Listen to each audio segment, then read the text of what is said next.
Shri VINOD GOPALAKRISHNAN.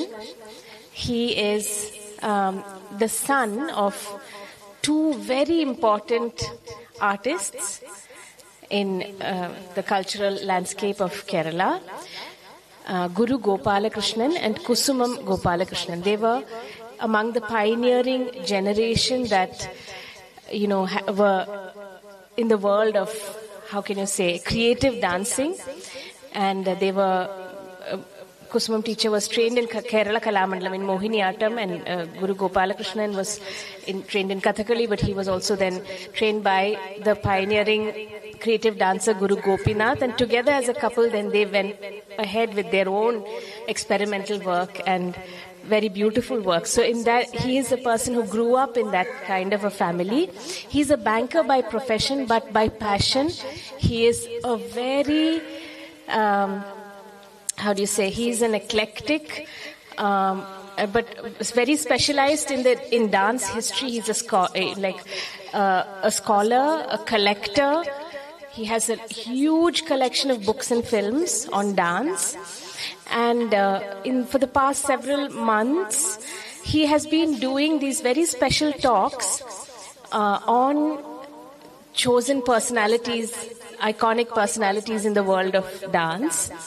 And these are very, very important because we often, as dancers, as actors, we forget to remember the history of, dance history is something we don't really, pay attention to enough as dancers and practitioners.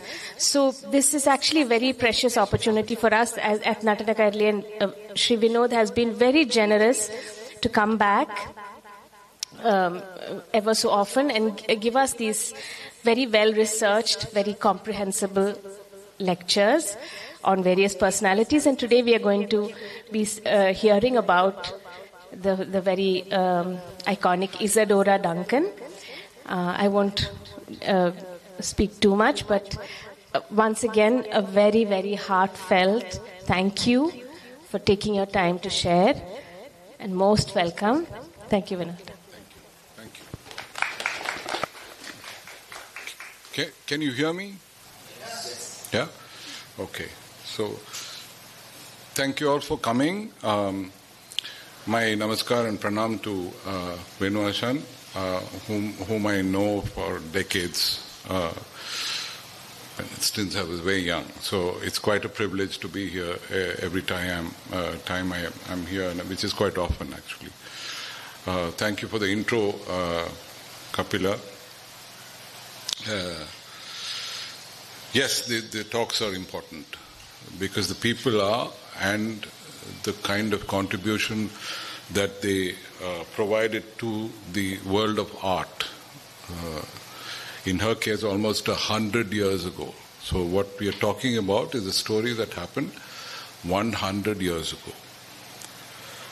It's important to know these stories, especially if those of you who are in the field of art, whether it be dance or theatre or painting, film, whatever genre you choose to be in, if you have an understanding of the context of where the art has evolved from over the past century or even further if you can, and if you're a student of history, then you can go apply yourself a little further to understand the craft, understand the kind of people who influence the movements, their contributions, their trials, their tribulations, and the walls that they had to, mountains they had to climb. For the art to come to a stage today where you can fly down here or take a train or something, come and be privileged enough to be a part of the Navrasa Sadhana studies here. And once it's over, you get on a plane or a train or something, go back and then apply yourself. Life's very easy today. Well, it wasn't. It wasn't like this for people like the personality we are talking about today. So we'll talk more about this as we go along. I will start the story now. Before we start the story, I want to say thank you.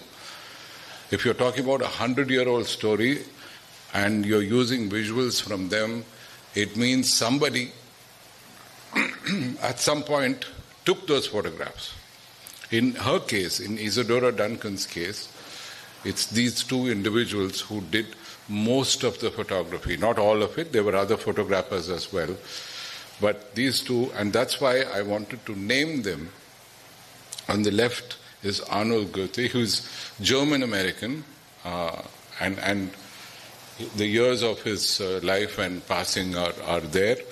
And on the right is Abraham Wolfowitz, who's a Russian-American.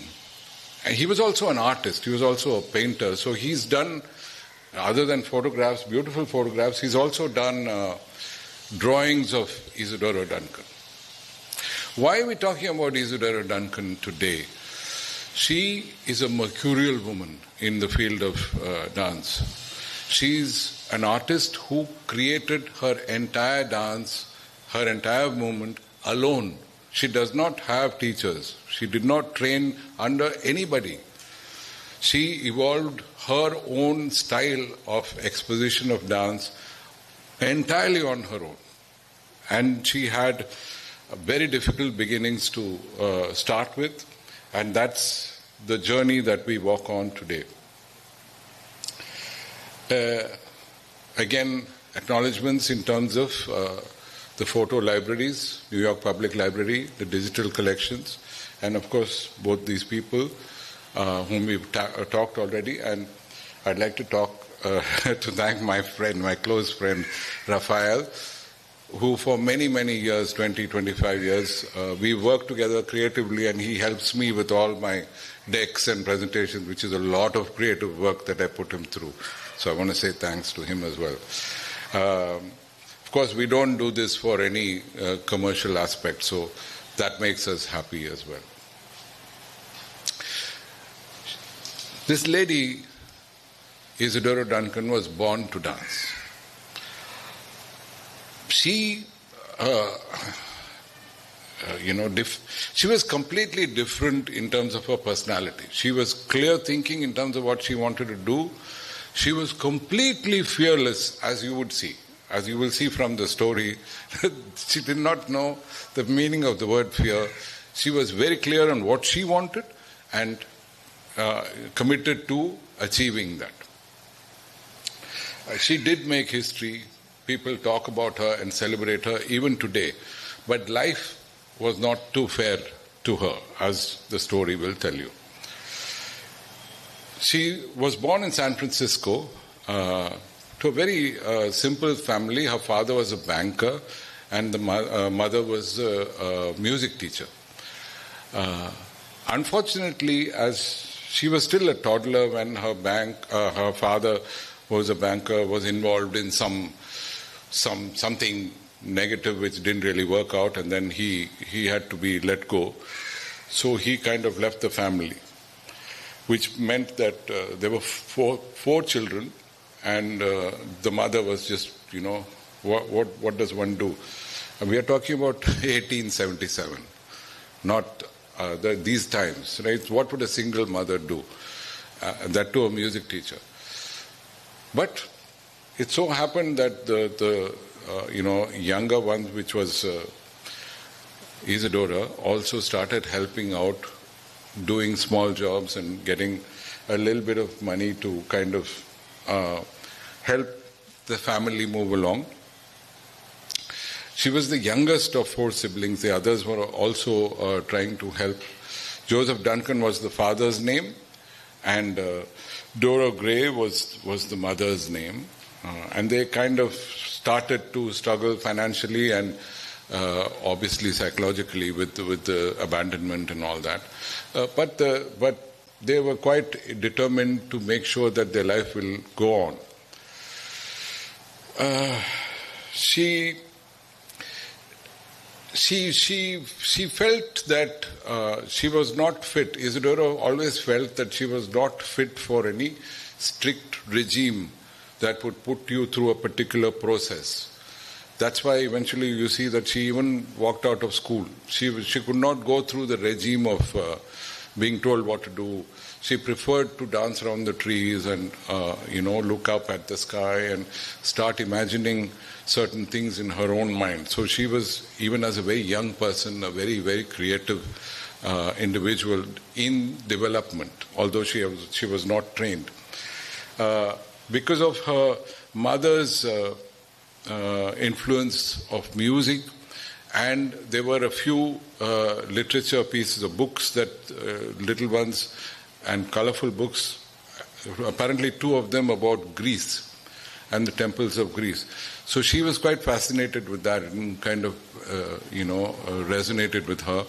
And so she started talking about, thinking about Greek dances and robes and things like that she had seen on statues and stuff. That kind of excited her. And it went into her psyche, and it stayed there, and it came back as she started to mature in her understanding and treatment of her own art. It all came back, and you will see how it came back. So at this point of time, she started dancing in gardens and stuff like that, which is just on her own. But having had a little bit of that experience of feeling good, she started teaching small children those little dances for whatever little money that she could make and bring to her mother or help the family move along. So as a teenager, I've put some more words in here so that the story is clear to you. Even if I'm only interjecting in between and giving you the snippets that you don't know about, the words that are unsaid. Here you will see that I've articulated exactly who and what happened. So she was, as a teenager, she just left school. I told you that already. She couldn't stand the kind of regimental education as it used to be, 100 years ago. She danced in classrooms, beaches, forests, whatever, that she could, wherever she could, she kind of applied herself to that. But very early on, her belief was something very, very different for the time and possibly for this time as well. Dance should be the visible expression of the spirit. So it, of course, in today's age, we can be very clear about this, because we've seen a lot of communication and histories that we've read of, people and stories that we know of. But those days they didn't, but she had that clarity. And then they said, San Francisco, still a little bit of struggle, let's try and see if we can go to Chicago or New York, because there's bigger cities, those days bigger cities. Let us see if we can get some opportunity there. And so she did that. And she worked, went first to Chicago, didn't work, that didn't do very well, so went to New York, and then she joined this Augustin Daly's company for some time. And again, as many of you will know, when you join a big company and you're as I would say, I was in theatre at one point of time, and incidentally, for those of you who are in theatre, the man who I consider as my guru is Girish Karnad, from the very first play that I was involved in. So if you've been in theatre, you'll know that the very first level that you get is the guy who brings the tea or the coffee, or the man in the wings, or you carry the props and stuff like that. So very, very young lady getting to move with this company just so that she can earn a little money, and not being able to do what she wants to do because you're trying to do what the company wants to do, didn't really, appeal to her. And she felt that perhaps America is not the place for me. I need to explore more, because people kept hearing about Europe and the fact that there are opportunities there, and there's a lot of ballet that comes from Eastern Europe, Russia and other places, where the whole tradition of classical arts was great. London in particular was very well renowned for theatre. It still is. I personally lived in London for a few years. And I know the city well, and the thing that I miss about London is nothing else but the theatre. It's just the notion of theatre.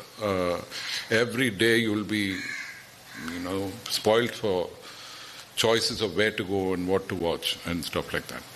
So she got frustrated about New York, and then they decided as a family to put some money together to make sure that she gets to Europe. So she moves to Europe around at the end of 1890 something, 98, 99, we don't know the exact date. But around 1900 she gets to London.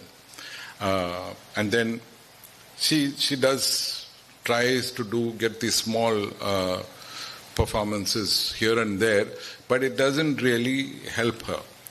But again, in many lives that I have seen also in artists, some people whom I know, one or two people whom I know as well, very talented, very serious and committed, but they struggle because they don't get a good break. Whether it's a film or a dancer or a playwright, they struggle because like they say, there's a time for everything, and you need to be patient and wait. So she spent time in the British Museum looking at sculptures and trying to learn some, acclimatize herself to culture, and in the hope that it will embellish her own art. Then it was very lucky that she happened to be dancing in a garden, and a lady, a lead British actress, saw her dancing in the garden and really liked what this young girl was doing. She didn't understand what it was, but she called her. She called her in, and she called her in, and her name was Mrs. Campbell. So she called her into a house and said, I will set up a dinner with my friends, and I would like you to come and perform. I'm making the long story short. And that dinner happened, and her friends happened to be the topmost of British society, the most influential, wealthy, connected people. And that opened the doors for Isadora. There was complete acknowledgement of her talent, and she was initially put into different doors opened for her for performances, and she became pretty well known in London. And she you can see from the photograph, she's growing up. She's kind of maturing. And there, once the Atlantic cross had happened and the door opened in London, she went on to Paris, London, Berlin, Moscow. She started traveling. Those days it was take the ship to France and then take the train wherever you want to in Europe. And she was doing all that, and she really got to know and understand different cultures, but she never swayed away from her own thought process of what she wanted to do and how she wanted to do. So that was a very clear mindset of Isadora Duncan, that you go, because she believed, again, the last lines on this page, she did not dance for applause, but she wanted to awaken the human spirit. So she really believed that what I do, if I try and awaken my own spirit, then it'll get across to my Rasika or audience or whatever the language that we use. So there was always that question that people ask me wherever I've mentioned Isadora Duncan. Was she just movement, and how long can we looking at movement?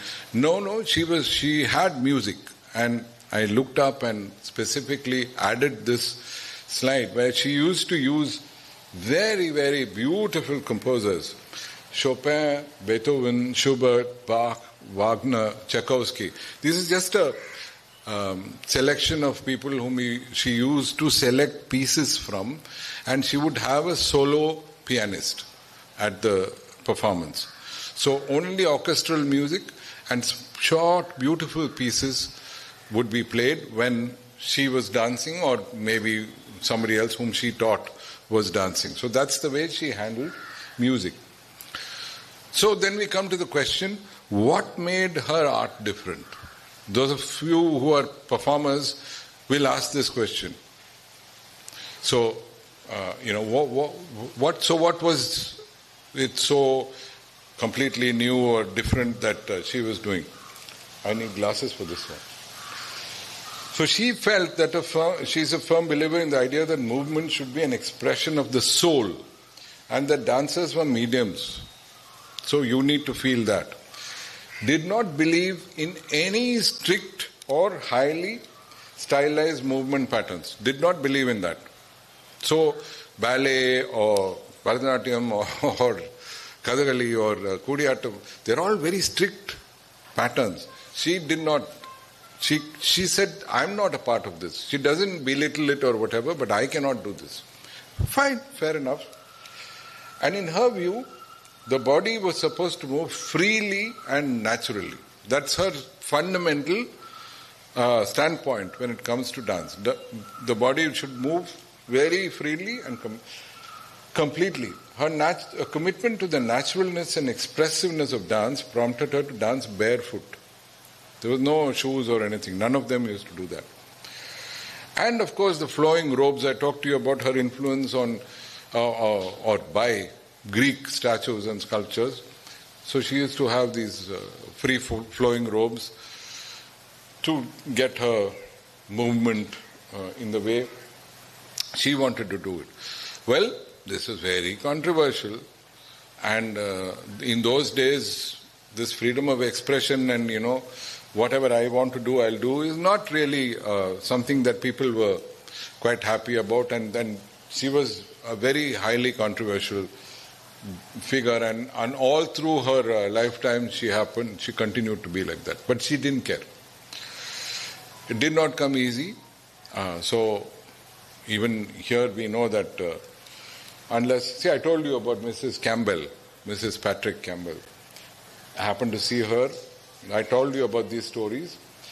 In the last paragraph, although she continued to divide opinions wherever she went, her native homeland, this is true of India also, when you seem to be seen as a star outside of the country, you suddenly become famous inside your country. Before that, nobody wants to, talk about you or whatever. So it's a common thing. Nothing wrong with it, but that's the way the world works. So she's in London now, first Berlin and then London, and she meets this gentleman. So this is the start of her, what can I say? It's a challenge and an issue with her, right? So, and it happens a lot with a lot of artists as well. She meets this gentleman, Gordon Craig, who's a wonderful designer, a production designer, set designer, and is feted by the London theatre world. He's very well respected, very intelligent, very, very capable, very articulate, both in speaking, in designing, in commissioning design projects, or taking on design projects as well. And they met, and they're two similar fiery souls. They got along. They really, really got along. And they had a baby. So her first daughter, Deirdre, was born with Gordon Craig. But because both are very opinionated and very strong individuals, it was bound not to last. And by 1907, they met in 1904, 1905. And by 1907, they went their own ways. They decided to part ways. But they did not part their friendship. All through their lives, Yeah, all through their life they were both connected. Of course, people have their own, continued with their own lives. Gordon Craig had here I think he was very, very popular because Gordon Craig lived up to, he had 11 children in total, and he lived up to the age of 95. Isadora wasn't that lucky. But that's Gordon Craig. So, yeah, that's why I had to put it the impossible combination. So, because of the whole temperaments that they had, and they knew that they could not, it was best that they wouldn't be in the same room.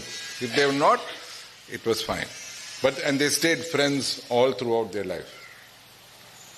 Then she met, now why an artist needs support, needs people who can, fund productions and, help you along and things like that. They were all intelligent and it was not unusual. This was just the same thing. You need patrons. And she met this gentleman on the right, and that's why I've written the singer and the dancer. Why do I say singer? Because this gentleman was the heir to the company that made the Singer sewing machines. That's why his name was Singer. In our house, my mother had a Singer machine, sewing machine. So did you, yeah. So the same company, and he ended up being the owner. This is the son of the owner, very wealthy. So they had a relationship, and she had a son, Patrick. This was the second child of Isadora. You need to know this because it all connects with her art and her life as well. Now, this is the first tragedy that she feels. They were in Paris. I just told you they had a daughter and a son. She had a daughter and a son. She's looking after the children.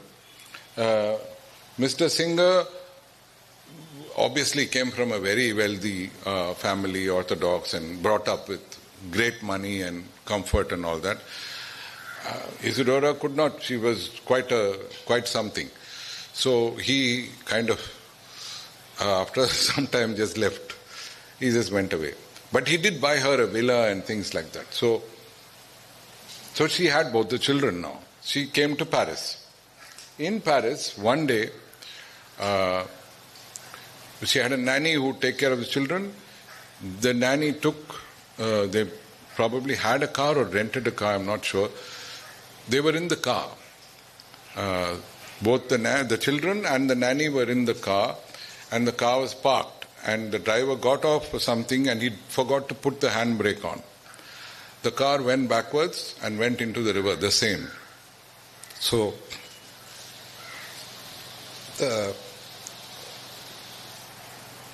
I'll change So both the children and the nanny died, passed away, and that was her first complete grief.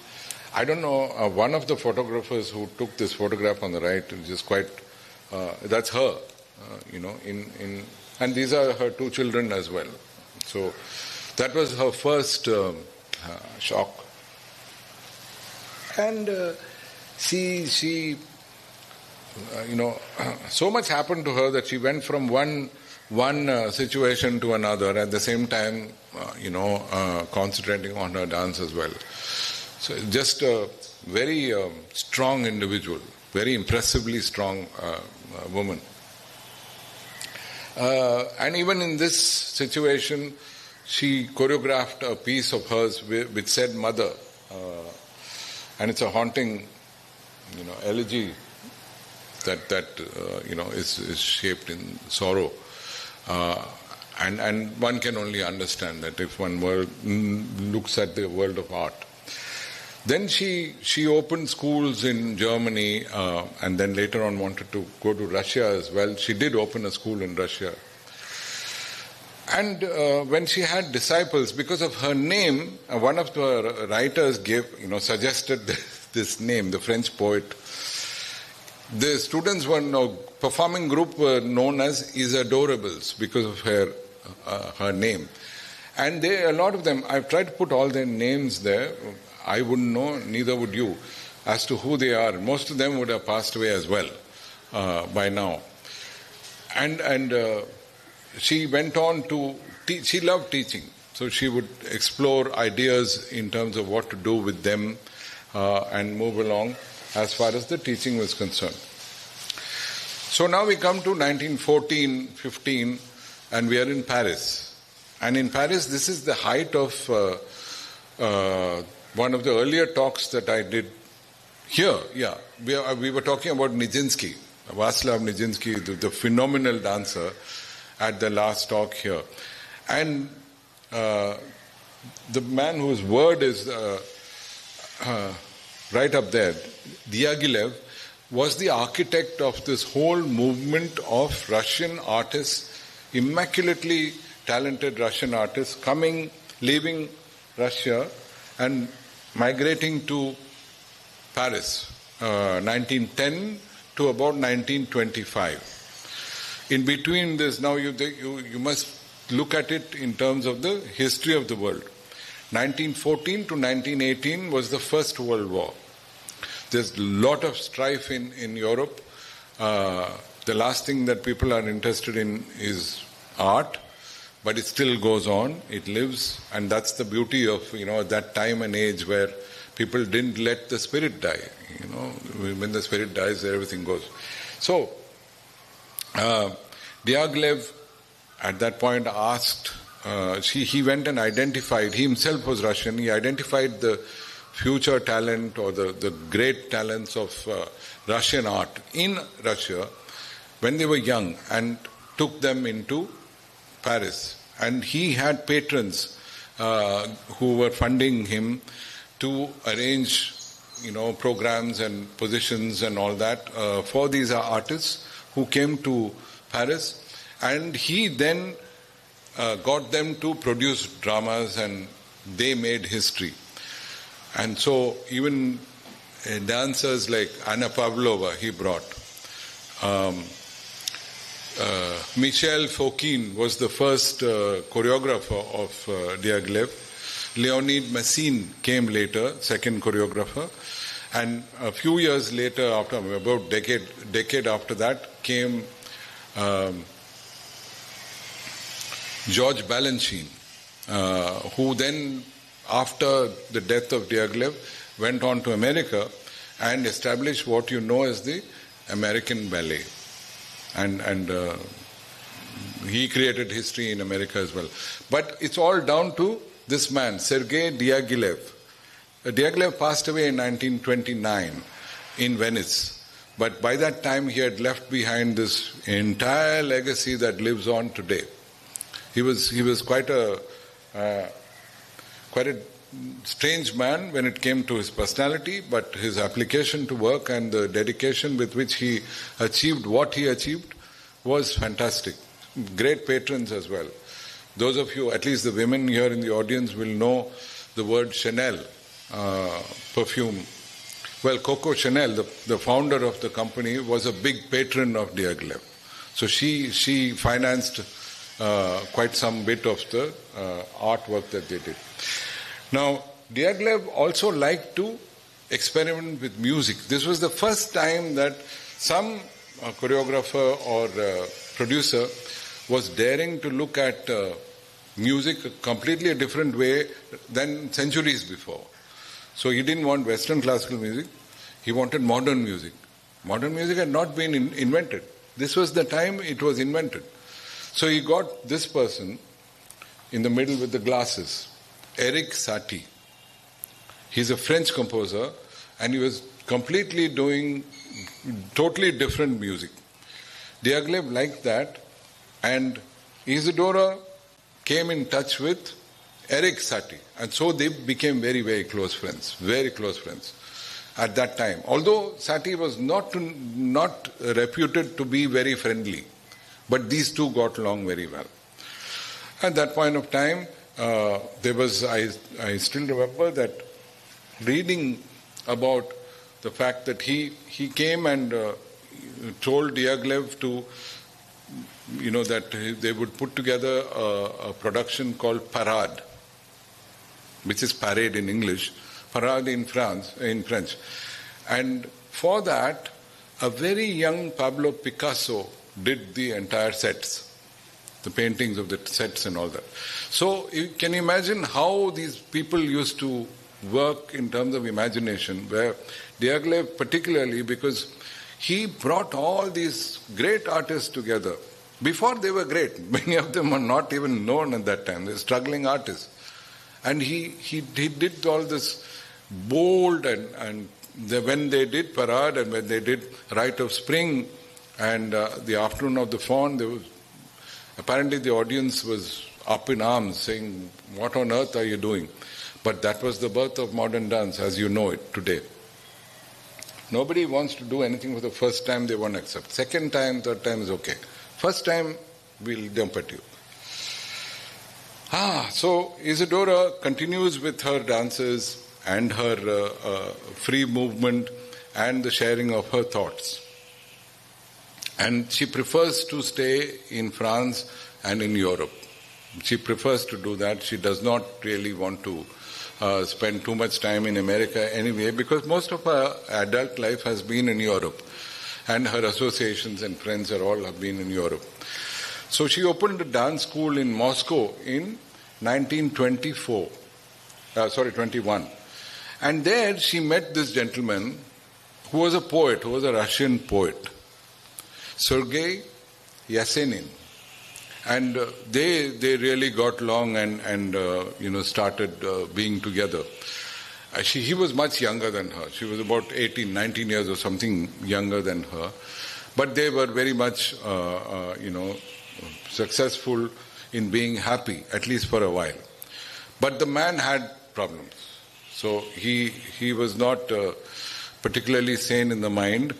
And then she took him to America and he didn't want to stay in America. So there was something wrong with him. And he went back to Russia and immediately committed suicide. So she's, with Singer, I forgot to tell you that the sewing machine man, she had, before that. After both her boy and girl drowned in the river Seine of Paris, she had another friend, Italian gentleman, through whom she had a stillborn child. So it's 3 children that she has lost. I forgot to tell you that story.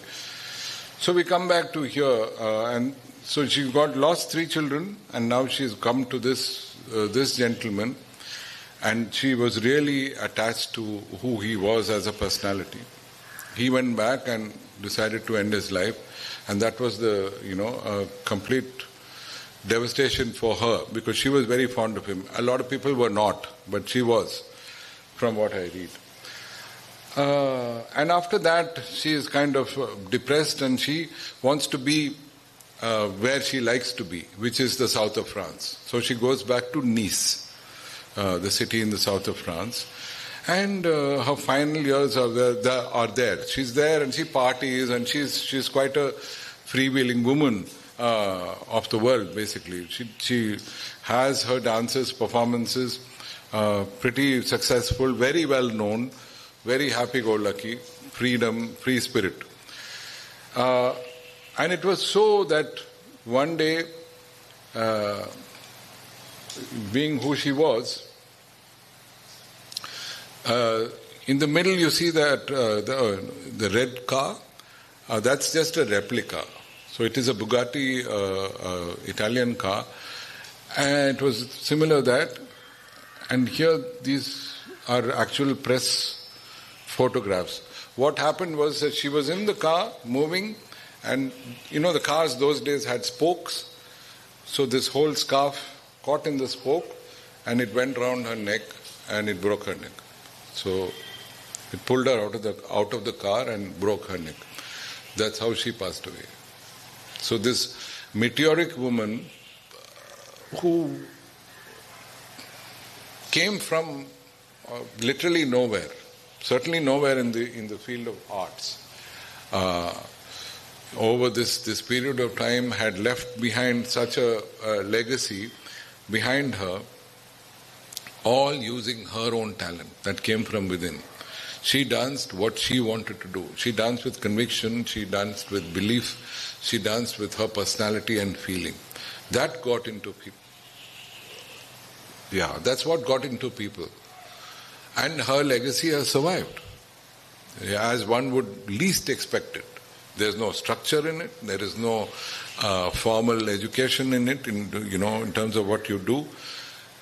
Even when she was there, later on, I'm not sure of what people have done with it, but she continues to be popular today, despite her challenges and so many years that she's been away.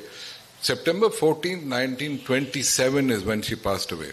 We are 100 years away from that. We are still talking about her. Yeah?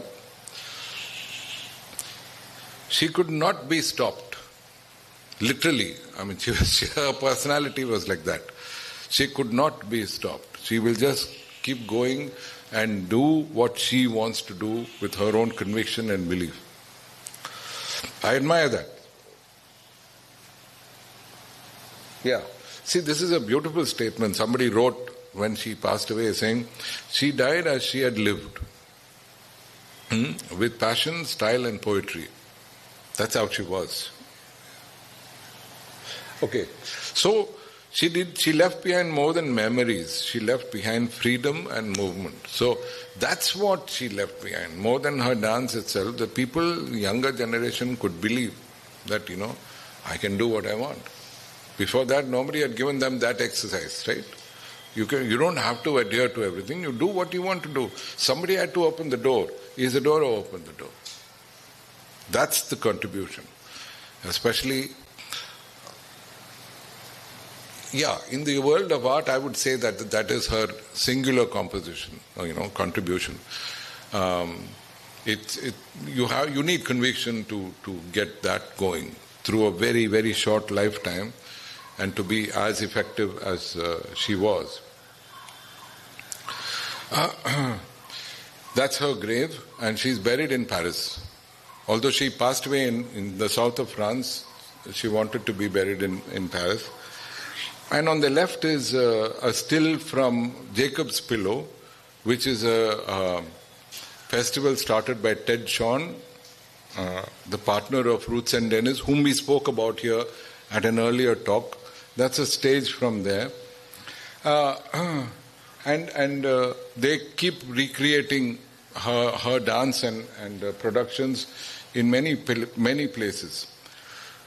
These two are from this year. On the big poster that you see on the list, still not happened. That is for September 2025. That's a poster for a performance that's going to happen in September of this year.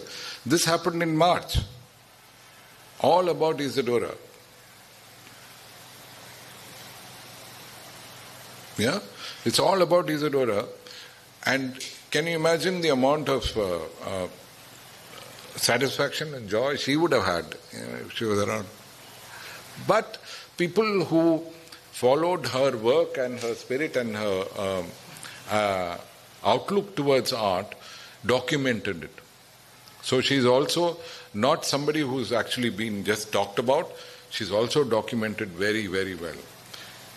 On, by and about Isadora, there are scores of books. Each of you can go and do your own research and read about it. Fantastic amount about her technique. That's a Spanish book on the right. So you have Barefoot. So many of those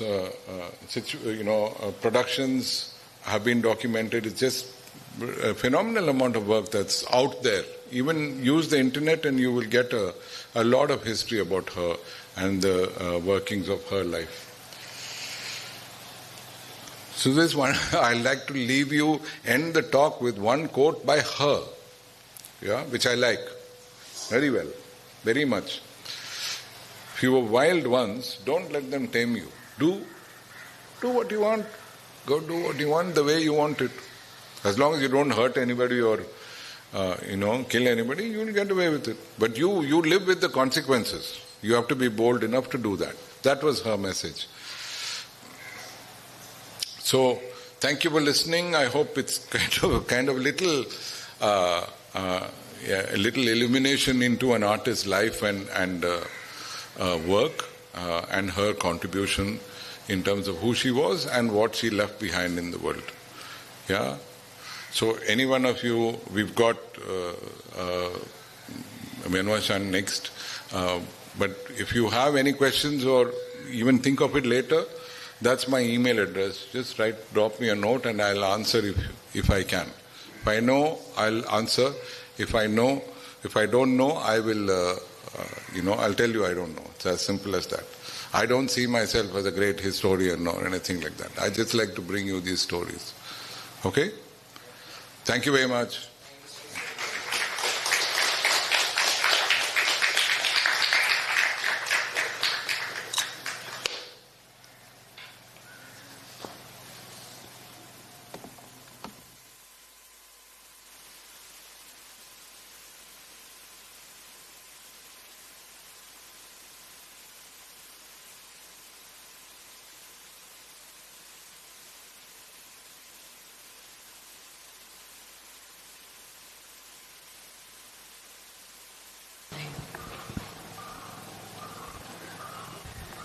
Hello.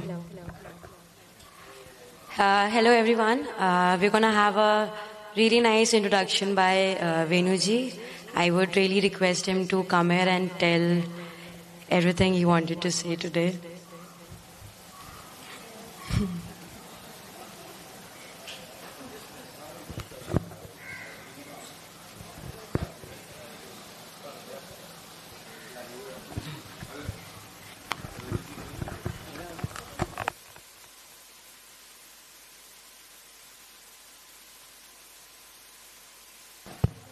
So we're going to have another short talk by Shri Venuji. The topic, because as you all know, the Natya Shastra has received this very special recognition. So in that context, Shri Venuji is going to talk to us about Natya Shastra, his own thoughts in relation to Navarasa Sadhana. So, in a few minutes.